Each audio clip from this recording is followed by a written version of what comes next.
안녕하세요, 크립토 노마드입니다.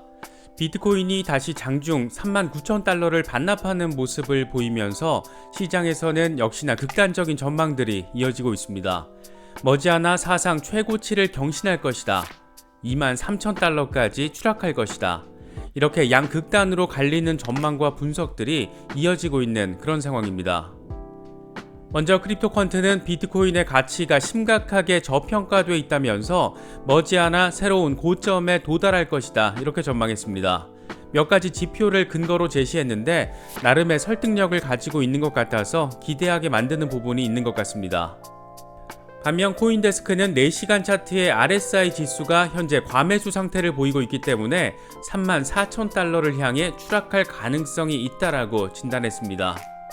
미국에서는 지난달 서민들의 개인 신용대출을 갑자기 중단시켜서 상당한 비판을 받았던 미국의 4위 대형은행 웰스파고가 부자들을 대상으로 비트코인 서비스를 제공하기로 했습니다. 대형은행이 비트코인 서비스를 제공한다라는 점은 반가운 소식으로 볼 수 있지만 은행들의 이중적인 행태, 이런 관점으로도 바라볼 수 있을 것 같습니다. 특히 미국 마이애미주에서는 자체 암호화폐 프로젝트인 마이애미 코인 미아가 정식 채굴을 시작했다라는 소식도 전해졌습니다. 지난 6월 비트코인 컨퍼런스가 열리면서 비트코인 친화적인 이미지를 얻게 됐는데 상당히 전략적인 마케팅을 잘하고 있는 것 같습니다. 비트코인에 대한 여러 전망들과 근거들을 중심으로 새롭게 나온 소식들도 이슈별로 정리해 보겠습니다.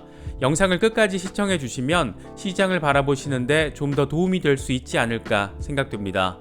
본격적인 시작에 앞서서 좋아요와 구독 또 알림 설정을 꼭 부탁드리겠습니다. 영상 제작에 아주 큰 도움이 된다는 말씀 함께 드립니다. 그럼 시작하겠습니다. 먼저 비트코인 상황입니다. 8월 3일 오전 비트코인은 한때 39,000달러를 반납한 뒤에 다시 4만 달러 리테스트를 벌이고 있습니다. 심리적 지지선으로 평가받는 4만 달러에 안정적으로 지지를 받는 모습을 보여줘야 추가 상승세를 기대할 수 있는 만큼 4만 달러 지지 여부에 관심이 쏠리고 있는 상황입니다. 다만 최근 10차례 넘게 4만 달러 안착에 실패하는 모습을 보이면서 이 구간을 놓고 황소와 곰의 대결, 또 차익 실현 매물 출현 등 여러 가지 상황이 복잡하게 진행되고 있는 그런 모습입니다. 상황이 이렇다 보니 이번에도 양극단으로 어긋나는 전망들이 이어지고 있습니다. 먼저 긍정적인 전망을 전해온 곳은 크립토퀀트입니다. 크립토퀀트는 비트코인이 심각하게 저평가되어 있다면서 여러 지표들이 머지않아 사상 최고가에 달성하게 될 것이다, 이런 점을 가리킨다라고 분석했습니다. 크립토퀀트는 이 같은 전망의 근거로 NVT 비율을 제시했습니다.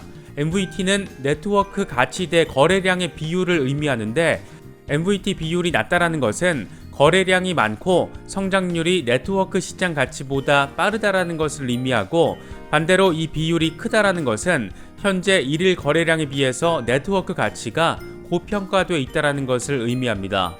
크립토퀀트는 NVT 비율이 현재 최저 수준을 기록하고 있다라고 밝혔는데, 다시 말해서 현재 비트코인의 가치가 무척 심각한 수준으로 저평가되어 있다는 것으로 볼 수 있다, 그런 의미입니다. 특히 비트코인 거래소 보유액이 2020년과 2021년 초 수준으로 내려간 상태인데, 과거에는 이때 비트코인 가격이 크게 올랐기 때문에 이번에도 기대해 볼 수 있다는 취지로 분석했습니다. 또 비트코인이 모든 이동평균선을 넘어서고 그 위에서 통합되고 있다는 점 역시 긍정적인 지표로 제시됐습니다. 나름의 설득력을 보여주고 있는 지표들이어서 비트코인 상승에 의미 있는 근거가 될 수 있으면 좋겠습니다. 이런 가운데 유명 암호화폐 분석가인 윌리우 역시 비트코인의 온체인 펀더멘털을 보면 현재 비트코인의 적정 가치는 5만 달러에서 6만 달러 부근이다. 42,000달러를 돌파하면 5만 달러에 도달하는데 많은 시간이 걸리지 않을 것이다, 이렇게 긍정적인 전망을 내놨습니다.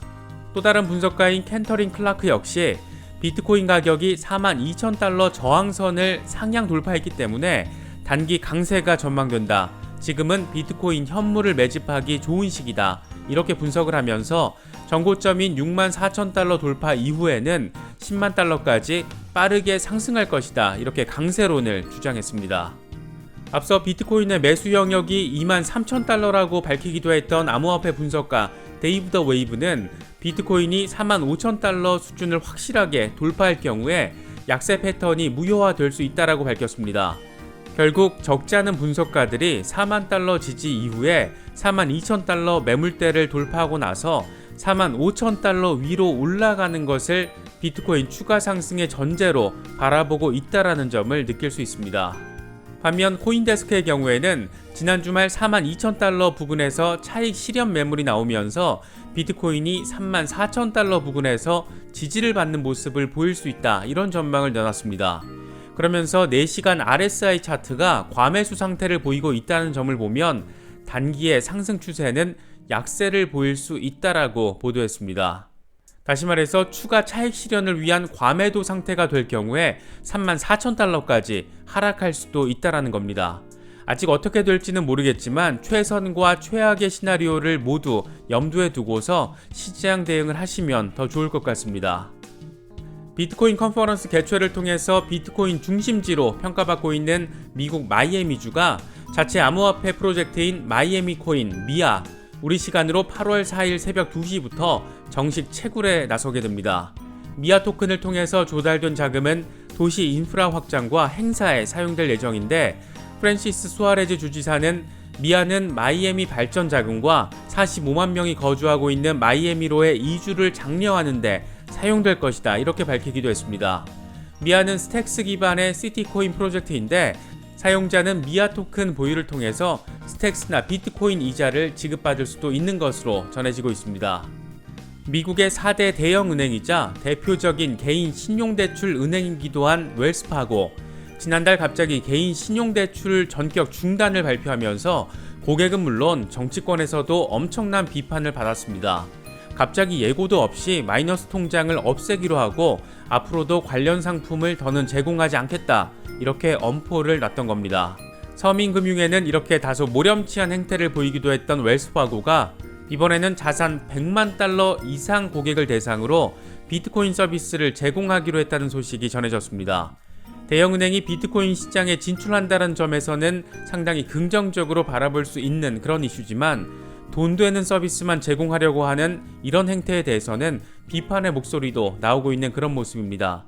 웰스파고 측은 규제의 모호성 때문에 그동안 암호화폐 투자를 꺼렸지만 이제는 가능한 자산으로 진화하고 성숙했다라고 판단한다, 이렇게 밝히면서 진출 배경을 설명했습니다. 투자 가능 고객은 SEC가 비트코인 ETF를 승인하기 전까지는 연간 총소득 20만 달러 이상 또는 순자산 100만 달러 이상 적극 관리 개인 고객으로 한정했습니다. 이런 부분들을 거꾸로 뒤집어서 해석을 하면 SEC가 비트코인 ETF를 승인한 뒤에는 상당한 자금이 이 시장으로 흘러들어올 수 있을 것이다, 이런 기대, 이런 전망을 할 수 있는 부분으로도 볼 수 있을 것 같습니다. 미국의 인프라 법안에 대해서는 여전히 갑론을박이 이어지고 있습니다. 암호화폐 산업에 대한 제대로 된 이해 없이 세수 확보에만 초점을 맞추다 보니 결국 현실성이 떨어진다, 이게 논란의 핵심입니다.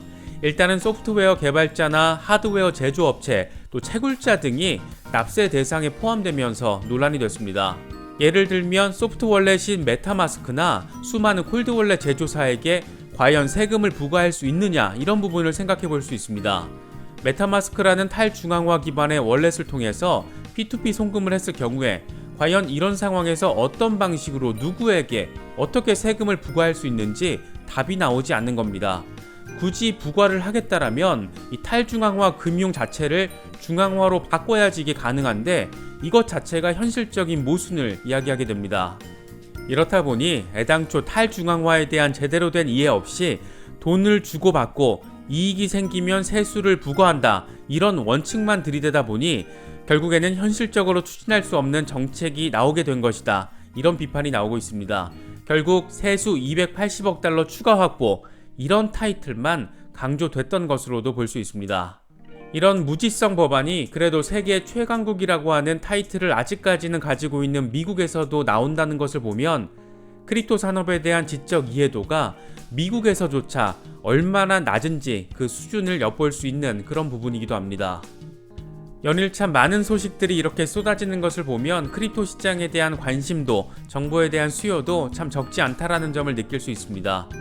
비트코인이 최근 일주일 동안의 상승분을 대부분 반납했다, 이런 표현을 가진 기사들 많이 접할 수 있지만 여전히 지난 7일 동안 5% 가까운 상승률을 유지하고 있는 그런 상황입니다.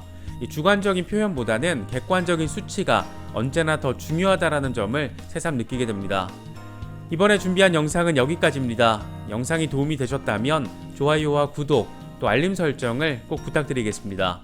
영상 제작에 아주 큰 도움이 된다는 말씀 함께 드립니다. 언제나 성투하시기를 기원하겠습니다. 시청해주셔서 감사합니다. 지금까지 크립토 노마드였습니다.